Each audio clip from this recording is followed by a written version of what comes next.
Não há louvor com a boca fechada. Quando louvamos, erguemos a nossa voz. Bendizemos aquele que é digno, Cordeiro de Deus, que está sentado no trono. O Senhor seja a honra, a glória e o domínio e a força e a sabedoria e a riqueza pelos séculos dos séculos. Teu nome é bendito, teu nome é engrandecido. Glória e majestade estão diante do Senhor, força e formosura no seu santuário. Aleluia, aleluia. Alguém pode dizer glória a Deus nessa noite? Aleluia. Não sei se você já fez isso. Se não fez, cumprimenta quem está perto de você. Diz para ele: olha, o favor será multiplicado sobre você. Prepare-se. Aleluia. Depois nós vamos continuar louvando ao Senhor com essas canções. Mas por enquanto pode se assentar. Eu imagino que você adquiriu o livro do jejum. Eu estou sem livro do jejum aqui, mas aqui deve ter. Então, se você não adquiriu, você pode adquirir. É um livro devocional. A ideia é que cada dia tem uma palavra para alimentar a sua fé, fortalecer a sua fé. Amém? E também você pode acompanhar enquanto a gente mesmo compartilha. E a primeira palavra que nós estamos compartilhando aqui. Quantos é a primeira vez que estão entrando aqui nesse prédio? Você já agradeceu a Deus por isso aqui? Já agradeceu a Deus por tudo isso que está acontecendo aqui? É muita coisa, é muita bênção. E você foi instrumento para isso. Não é maravilhoso saber que Deus te usou de uma certa maneira, numa medida, numa proporção, para trazer essa bênção? Pessoas vão se converter aqui dentro. Serão livradas do inferno, da morte eterna. Pessoas serão libertas aqui na frente, demônios vão sair daqui. Famílias serão restauradas, filhos se converterão aos pais, pais se converterão aos filhos. E a presença do Senhor será vista neste lugar. A glória do Senhor vai resplandecer quando a igreja se reunir aqui. O prédio não é igreja. Não. Esse prédio não é igreja. Mas quando nós chegamos aqui, aí se torna igreja. Aí vira igreja. Porque nós somos pedras vivas. E o Espírito de Deus se move na nossa vida. E eu já posso sentir a unção do Senhor aqui. Porque você traz a unção consigo. Quando você chega, a unção do Senhor chega com você. Você sabe, as pessoas às vezes pensam. Alguém me deu o livro aqui para mostrar para você. É esse aqui o livro. Eu sou um péssimo vendedor. Mas olha para cá. As pessoas às vezes, irmãos, têm um conceito que às vezes pesa um pouco na vida do líder, né, do discipulador, dos irmãos envolvidos em liderança, de que a unção da reunião depende só dele. Essa é a ideia comum. Não, se o pregador for ungido, então está resolvido. Jesus foi o pregador mais ungido que existiu e que jamais existirá. E teve reuniões que ele foi que não foi legal. Teve reuniões que ele foi que ele não pôde curar ninguém. Não é que ele não tinha o poder, não tinha unção, mas as pessoas que estavam lá participando não tinham a unção sobre elas. Então, o que acontece numa reunião como essa é um acúmulo de unções que vão chegando aqui. Você chega com o seu coração aberto para o Senhor, faminto pelas coisas do céu. Você veio para orar, você não veio para outro motivo. E aí você traz a unção com você. E eu sou tão abençoado que eu desfruto da sua unção, porque a minha unção é muito pequena perto dos irmãos. Os irmãos, quando estão juntos, reunidos e erguem a sua voz, meu querido, o mundo espiritual estremece. Aleluia.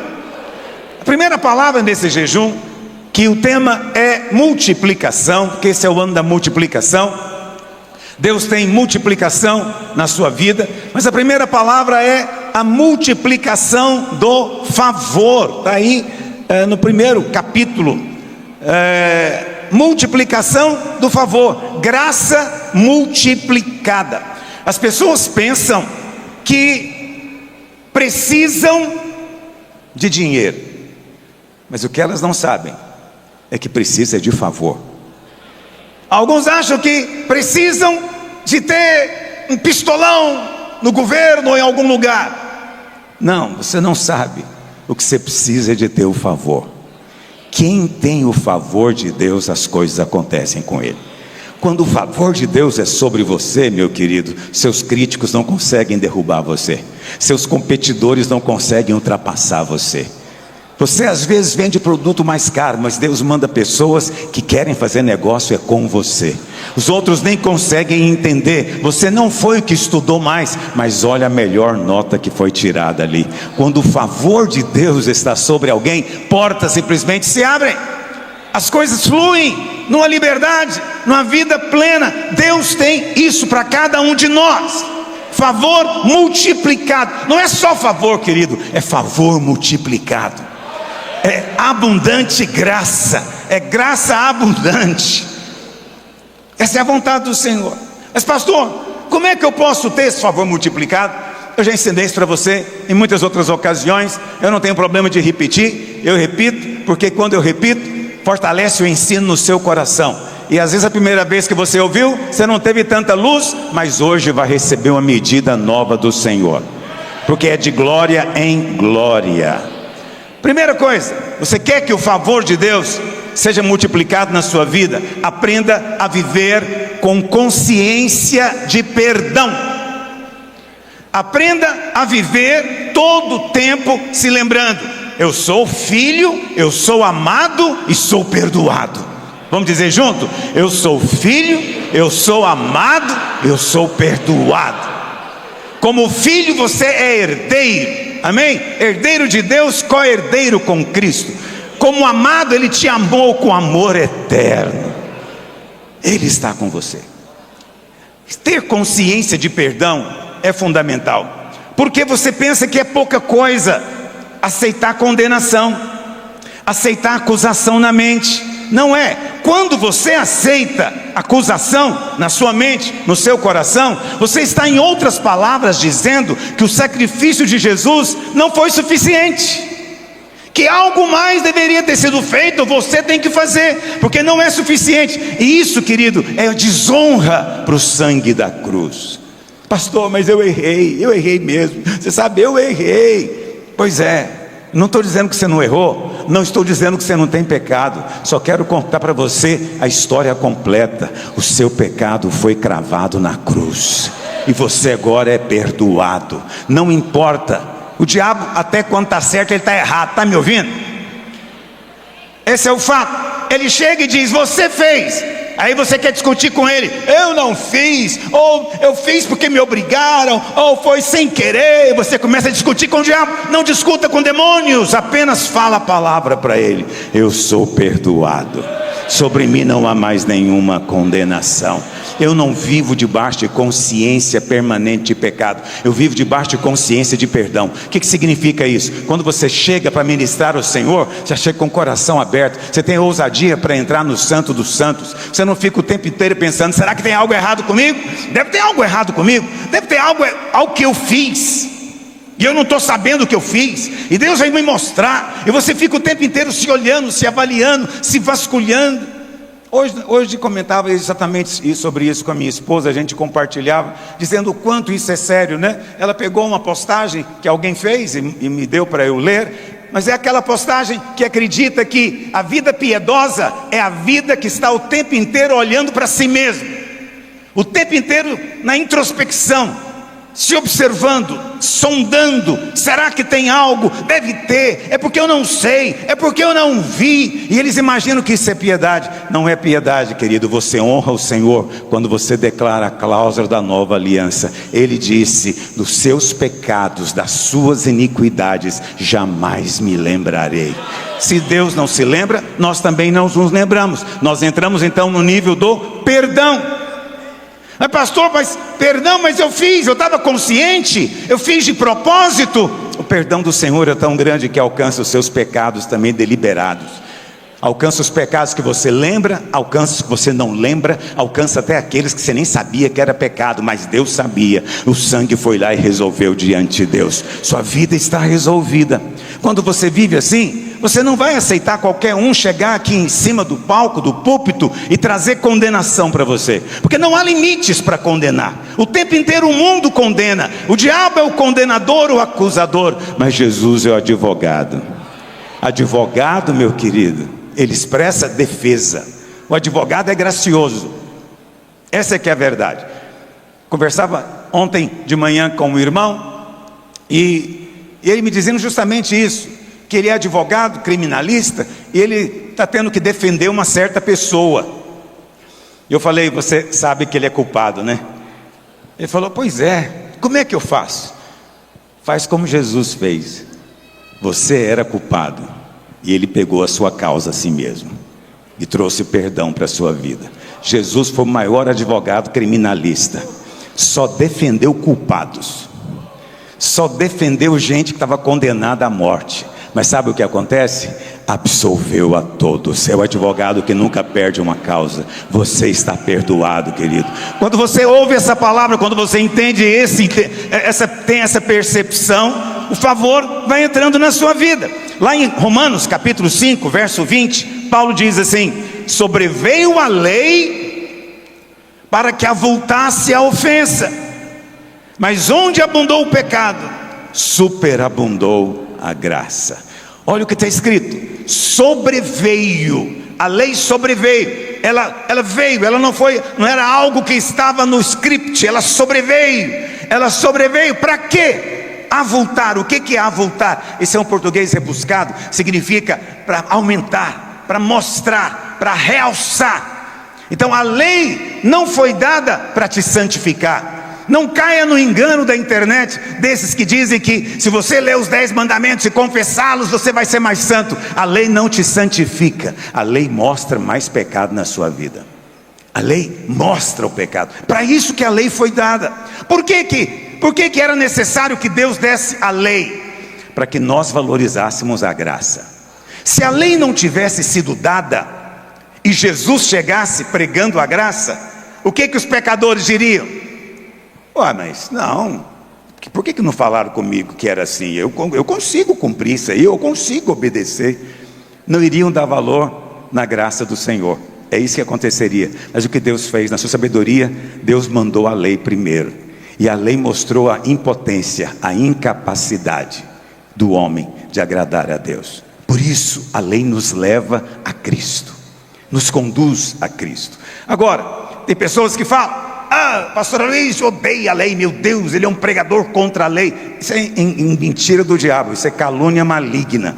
A lei, eu valorizo a lei quando eu digo que ninguém consegue cumpri-la, mas esses que acham que conseguem cumprir é que estão desonrando. Deus deu algo que não pode ser cumprido pelo homem, só por um homem, e ele já cumpriu toda a lei.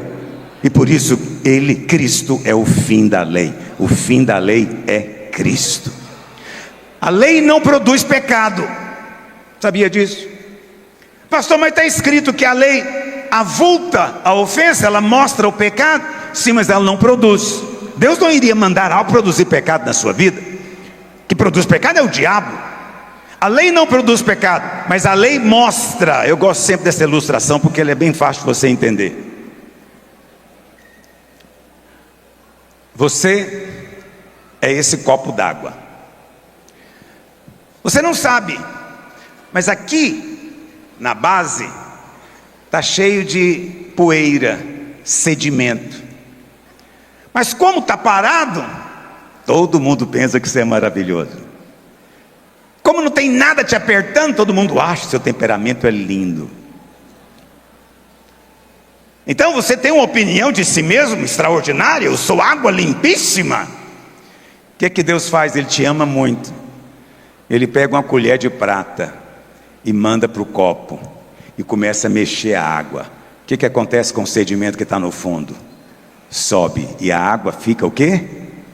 Ela já estava suja, mas ela parecia limpa. O que a lei fez? Mostrou a verdade, mostrou que havia impureza. Essa é a lei do Senhor. E aí você fala, mas agora que a lei mostra o pecado, como é que eu faço? Aí entra a graça abundante. Onde abundou o pecado, qual que é a promessa de Deus? Superabundou a graça de Deus. Não existe multiplicação maior do que a superabundância.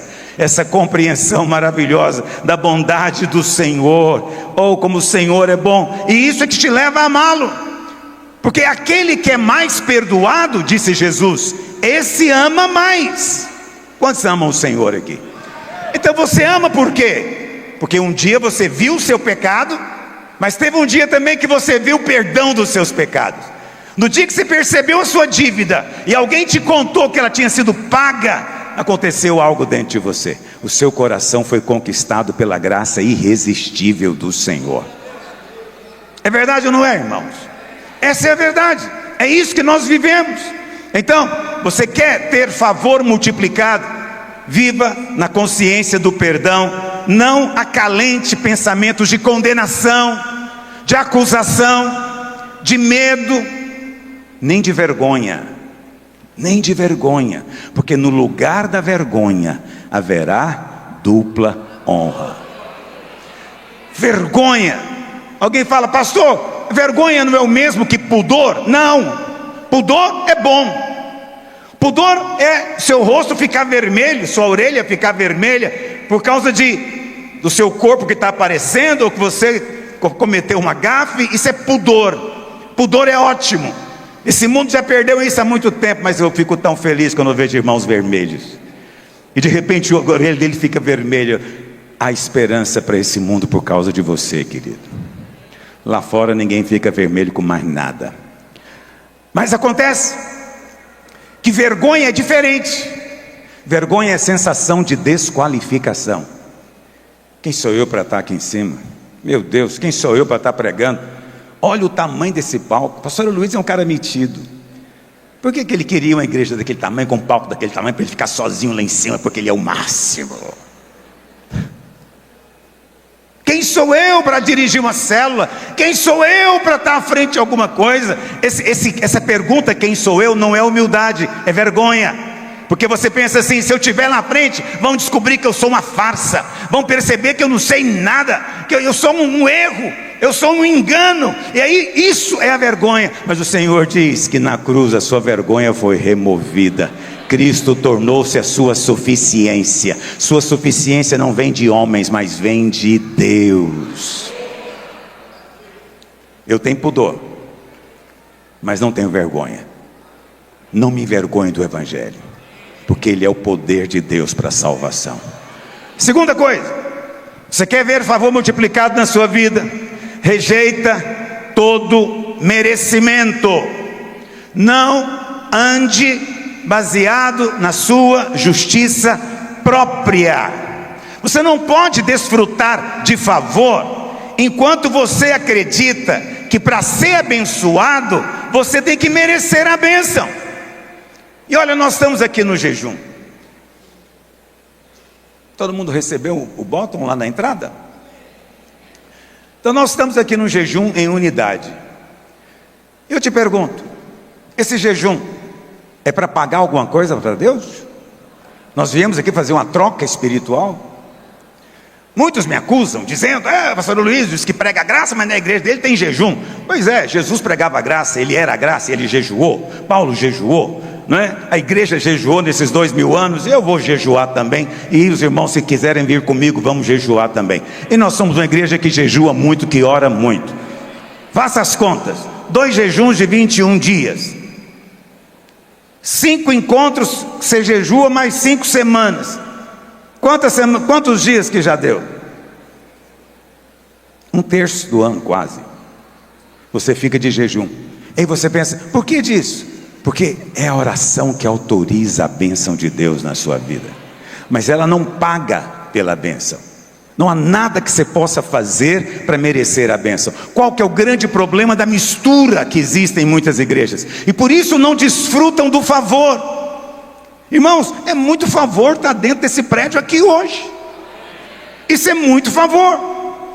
É sinal da bênção e do favor sobre a sua vida e sobre a minha vida. Não é porque merecemos, não, é porque é graça. Não pode ser as duas coisas. A palavra do Senhor diz lá em Romanos 11, verso 6, Romanos 11, 6: se é pela graça, já não é pelas obras. Do contrário, a graça já não é graça. Ou seja, graça e obras não se misturam. Ou você é salvo pela graça, ou você é salvo pelas obras. É possível ser salvo pelas obras? Então venha para a graça de Deus. Ou você é abençoado pela graça, ou vai morrer tentando ser abençoado pelo seu merecimento. Eu fiz, eu dei, eu contribuí, entreguei meu dízimo, agora eu quero ver a multiplicação acontecendo. Você não deu nada, você não merece nada. Quando fazemos tudo, somos apenas servos inúteis, porque fizemos só o que devíamos fazer. Deus não nos deve coisa alguma, mas Ele nos faz herdeiros junto com Cristo. E é isso que deixa alguns profundamente angustiados, porque esse que tem justiça própria está sempre comparando a si mesmo com outros. E ele que se acha tão fiel, ele que se acha tão obediente, não percebe o mesmo favor que outros desfrutam. Outros que ele acha que é até muito pecador, mas é onde abundou o pecado que a graça será abundante. Rejeita o merecimento, querido. Não se relacione com base no merecimento. O mundo funciona assim. Está me ouvindo? Tudo que há no mundo envolve merecimento. Tudo. Tudo é meritocracia no mundo. No mundo tem que ser assim. Estamos no mundo, mas não somos dele. Nossas regras, nossa lei é do céu. As pessoas às vezes também me criticam, né? Eu falei algo domingo sobre aquele ditador maligno lá do Irã. E alguém falou: pastor, onde é que está a graça na sua palavra? Eu falei: a graça na minha palavra é para você. Mas se um juiz, preste atenção, se um juiz resolver ser gracioso com o criminoso, deveria ser preso junto com o criminoso. Ninguém espera que juiz vai perdoar crime. O juiz está lá para punir o crime. Por quê? Porque o mundo está debaixo da lei. O mundo só funciona pela lei. É assim que o mundo funciona. Aí você chega na igreja, vem para a casa de Deus, e aqui o pastor fala que onde abundou o pecado, superabundou a graça. Você fica com a sua mente confusa. Você fala: como é que é possível isso? Porque você veio para outro reino. Você está agora debaixo de uma outra esfera. Deus atua na sua vida de maneira diferente. Lá no mundo tem que ter lei, lei severa. Quanto mais severa, melhor, porque o ímpio que vive no pecado precisa da lei. Lá no mundo é meritocracia. Só deve receber o salário quem trabalhou, quem foi eficiente. Mas você chegou na casa de Deus, você não fez o trabalho, mas o filho do patrão fez o trabalho para você, e você vem receber o salário e o pai te paga. Porque o nome disso é graça, favor imerecido. É isso que multiplica a sua vida. Quando você vive debaixo desse entendimento, querido, enche o seu coração de santas expectativas. O que Deus vai fazer na minha vida nesses dias? O que Ele vai fazer? Coisas novas vão acontecer, não é? Minha esposa veio no carro me perguntando: qual é o seu alvo do jejum? Eu falei: é verdade. Falei: o meu alvo é pagar esse negócio. Eu vou orar e jejuar 21 dias por você. Olha como sou um bom pastor. E vou orar para quê? Deus, toca no coração dele. Jesus, fala com ele em sonho. Manda um anjo conversar com ele. Se aparecer um anjo na sua casa, foi eu que pedi para ele ir lá. Olha para cá. Esse é um alvo. Eu não vou negar, eu tenho esse alvo. Mas eu também tenho algo comigo. Eu vivo numa santa expectativa. O que o Senhor vai fazer para mim? O que o Senhor tem preparado? Ele tem pensamentos bons, tem planos bons. Então algo está para acontecer, uma bênção está para explodir, e eu estou na expectativa, aguardando no Senhor. O que é? Não sei, mas eu sou como criança em véspera de festa. Eu vivo na expectativa de que amanhã vai ser muito bom, porque a misericórdia do Senhor se renova a cada dia. Se você veio hoje aqui orar nesse espírito, querido, espere pelo milagre do Senhor. Espere pelo milagre do Senhor. Eu não sei o que você está buscando, não sei onde você colocou o seu pedido aqui, mas eu sei uma coisa: o favor será multiplicado sobre você. Terceira coisa, eu tenho que ser breve, que a gente veio para orar. Terceira coisa, você quer que o favor seja multiplicado? 2 Pedro, capítulo 1, verso 2. Diz assim a palavra de Deus: graça e paz vos sejam, o que, meus irmãos? Graça e paz vos sejam multiplicadas. Essa é a oração do apóstolo. Ele fez, é uma oração seríssima. Graça e paz vos sejam multiplicadas. Paz por quê? Não vivo com consciência de pecado, não vivo com consciência de condenação. Eu estou em paz com Deus. Agora, pois, nenhuma condenação há para mim, porque eu estou em Cristo Jesus. Paz. Mas não é só paz, graça, favor imerecido, é multiplicado. Mas como? Ele explica: no pleno conhecimento de Deus e do nosso Senhor Jesus Cristo. Quando você vem para uma reunião e você tem um vislumbre da bondade, da graça, do poder, da majestade de Deus, algo foi acrescentado em você. Mas sabe o que é mais importante?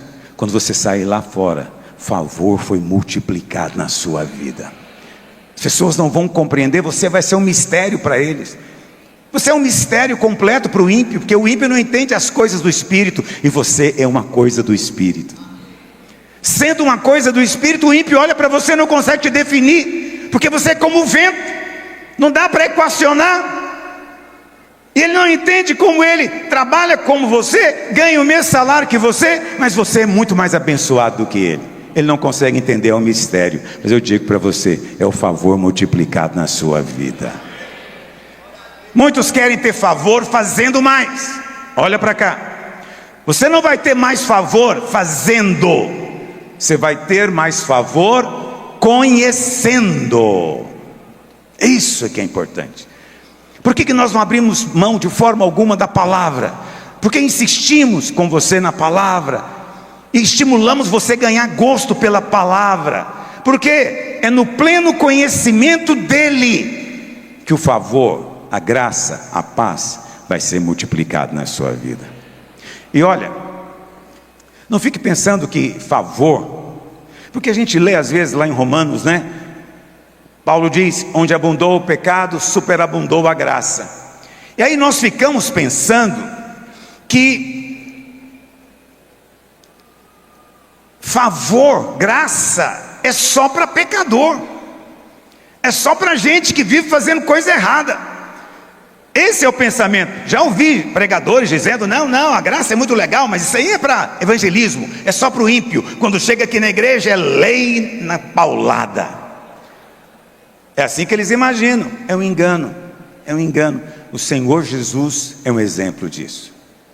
Ele nunca pecou, e no entanto a palavra do Senhor diz que ele fazia o quê? Crescia em graça. Lá em Lucas capítulo 2, verso 51, Lucas 2, 51, Jesus, quando tinha 12 anos, desceu com seus pais, José e Maria, e foram a uma festa em Jerusalém.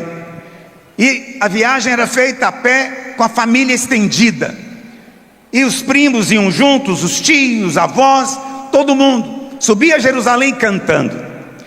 E na volta, você conhece a história, Maria e José perceberam que Jesus não estava lá. Já estavam distantes de Jerusalém, quando perceberam que ele não estava junto com os demais parentes. Imagina o pânico de um pai e de uma mãe. É que você não tem noção como é que era uma festa em Jerusalém, meu querido. É saída de estádio em decisão de Copa do Mundo. Entende? É um aperto. Eu tive um privilégio de participar de uma festa dos tabernáculos. Hoje em dia eu evito esses eventos. Eu sei que aqui em Goiânia vai ter um essa semana, que o Senhor me livre. Pastor Rigonato estava comigo. Festa dos tabernáculos. Vamos fazer uma caravana para Israel. E nós avisamos: fica perto. Se você não está me vendo, você já se perdeu. O que aconteceu com o pastor Rigonato? Perdeu lá em Jerusalém. se perdeu em Jerusalém em plena festa dos tabernáculos. Dá trabalho demais, para que faz isso, né? Foi o que aconteceu com Jesus. Mas Jesus não estava perdido, os pais é que acharam. Quando voltaram, encontraram Jesus lá no meio dos doutores. Ele estava no meio dos doutores, pessoal velho, experiente, conhecedor, no meio dos doutores. E ele estava fazendo o que com esses doutores? Ele estava falando o quê? Ei, você já tem 50 anos, até hoje não sabe isso? E você já passou dos 60 e não entende isso aqui? Eu que tenho 12 já sei. Era assim que ele fazia? A Bíblia fala que ele fazia perguntas, estava questionando, perguntando para eles. Ao perguntar, você honra o outro, mas a pergunta também é uma chance do outro replicar e dizer: e você, o que você pensa disso? Aí ele podia falar. Está entendendo? Chegava para um doutor e dizia: como é que você explica esse texto? E o doutor dizia: olha, realmente muito difícil, mas o que você entende? E Jesus contava o que ele entendia, e a multidão foi se aglomerando para ver o que ele tinha para dizer. Jesus é Deus. Você está me ouvindo? Jesus é Deus. Ele foi colocado no ventre de Maria pelo Espírito Santo. Ele é plenamente homem, mas também é plenamente Deus. Ele é Deus. Ele nunca teve começo, ele não surgiu no ventre de Maria. Ele criou todas as coisas que existem no céu, na terra, em todo lugar. Nele tudo subsiste, mas ele se diminuiu, ele se humilhou e se tornou filho de um casal, com perdão da palavra, com todo respeito a José e Maria, mas era um casal de caipiras, lá de Nazaré, que falava com sotaque pesado, puxava o R.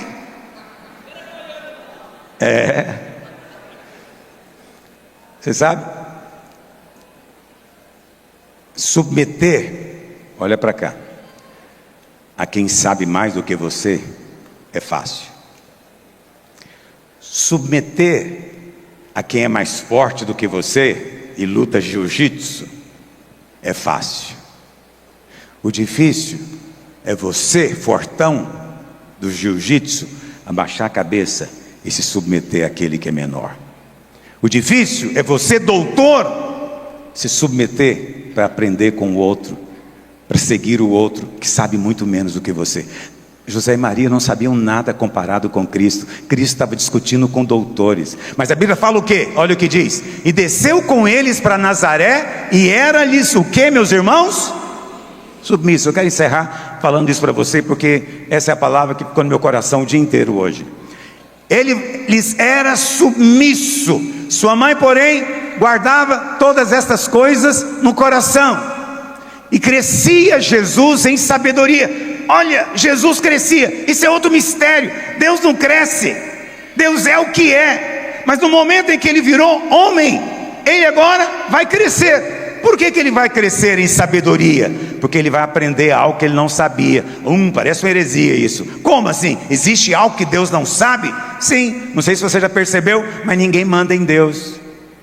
Deus não pede opinião para ninguém. Deus não precisa de sugestão de ninguém. Ele governa soberanamente sozinho. Mas agora ele vai ter que fazer algo que ele nunca fez. Vai submeter aquele casal lá de Nazaré. O nome disso é crescer em sabedoria. Mas não só isso, também em estatura e... Então, Jesus teve graça multiplicada na vida dele? Sim ou não? Se ele teve, você deve ter também. Mas eu vou te dizer, um grande segredo do favor é a submissão. Submissão é diferente de obediência. Obediência é relativo, submissão é absoluto. Vou explicar melhor. Você está no seu trabalho, você tem um chefe. Obedecer é fazer o que ele manda. Submeter é reconhecê-lo como autoridade na sua vida. Entendeu? A submissão é absoluta porque você deve sempre reconhecer aquele que Deus colocou. A obediência é relativa porque às vezes a autoridade te manda fazer algo contrário à palavra de Deus. Aí você não deve obedecer mesmo. Não, não vai pregar, está proibido de pregar. Mas quem é quem para proibir eu de pregar? Não é verdade? Então a obediência é relativa, mas a submissão não. Olha para cá, meu querido. Sabe por que às vezes o favor não está sendo multiplicado na sua vida? Porque você é daqueles que diz: eu não engulo sapo, eu não levo desaforo, eu sou assim. Se bateu de um lado, vai levar um bufetão do outro. Me mandaram uma postagem. A diversão dos irmãos é achar a postagem e mandar para mim. Eu estou percebendo isso. E a postagem muito engraçada. Era uma mãe que ela pegava farinha de trigo e jogava no menino. Aí ela jogou em um, ele ficou petrificado. Aí a cena muda, ele joga em outro, ele começa a chorar.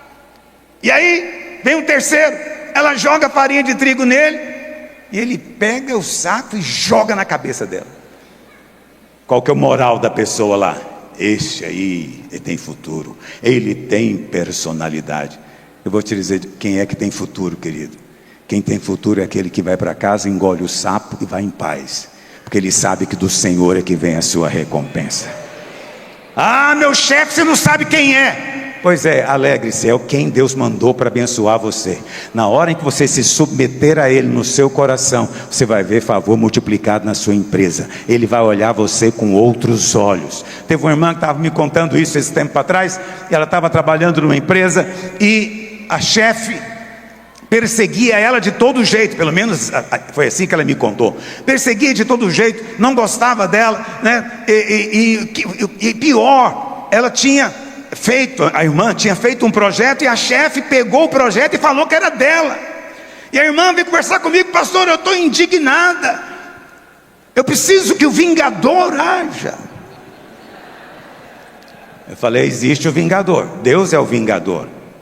Mas no mesmo texto que fala do vingador, fala: coloca brasa viva na cabeça do seu adversário. Faz o seguinte, começa a falar bem dela, comece a elogiar para suas colegas. Ela não merece, comece a fazer. Reconheça que ela é autoridade na sua vida. Ela é errada, com certeza, mas Deus colocou ela acima de você. Submeta. E ela começou a se submeter, e a empresa resolveu fazer uma promoção, mandou uma ficha bem grande para ser preenchida. Cada funcionário ia avaliar o chefe, e ela fez a avaliação positiva, falando da competência, capacidade, habilidade, e a chefe foi promovida. Essa é a justiça de Deus. Tirou ela de lá, e ela foi levantada como chefe no lugar.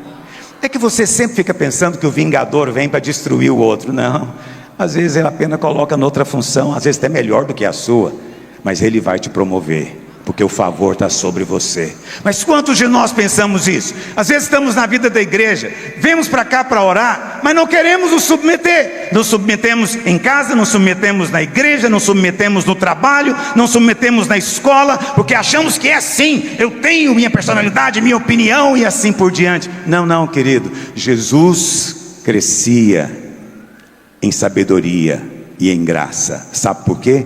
Submetia. Ele que era Deus, que é Deus, que não precisa submeter a ninguém, se humilhou e serviu. Quanto mais nós. O Espírito Santo está me dizendo hoje aqui que tem algo já preparado para muitos que estão aqui me olhando, e que a resposta que Ele espera de você hoje é uma oração de bênção, abençoando quem você nunca pensou que abençoaria. E quando você abençoá-lo hoje, o Senhor está dizendo: amanhã você verá o favor multiplicado sobre você. É como eu te disse, querido, quando o favor é multiplicado, coisas acontecem. É José, lembra de José? Meu Deus, o meu tempo acabou. José, muito favor. Ele estava sofrendo, mas tinha favor. Foi vendido como escravo, mas tinha favor. Depois foi denunciado falsamente, foi preso, mas tinha favor. Onde ele ia, Deus estava com ele e ele tinha favor. E você ficava pensando: mas até quando ele vai ter favor e nada acontece?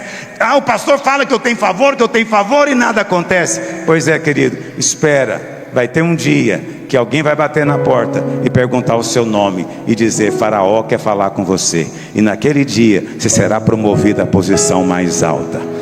O que não aconteceu em anos, aconteceu em 1 hora. José saiu da cadeia para o trono do Egito. Olha para cá, eu estou te dizendo que você é favorecido, mas você às vezes fica pensando: como eu não estou vendo esse favor? Não, o favor está aí, onde você está, você é favorecido. Mas preste atenção, vai chegar um momento em que você será promovido, levantado, constituído, porque o Senhor vai fazer cumprir a promessa na sua vida. Quantos dizem amém? Fique em pé onde você está. Aleluia. Bendito é o nome do Senhor Jesus. Eu gostaria que nós, enquanto os instrumentos tocam, vamos cantar de novo essa canção do Aleluia. Vamos cantar antes da gente ir. O que você tem para o Senhor hoje? Você tem um aleluia de coração. Amém? Então eu queria que você esquecesse agora das coisas lá fora, de preocupações, esquece de tudo e apenas olhe em fé para o Senhor agora, e deixe o seu coração ser aquecido pelo Espírito Santo de Deus.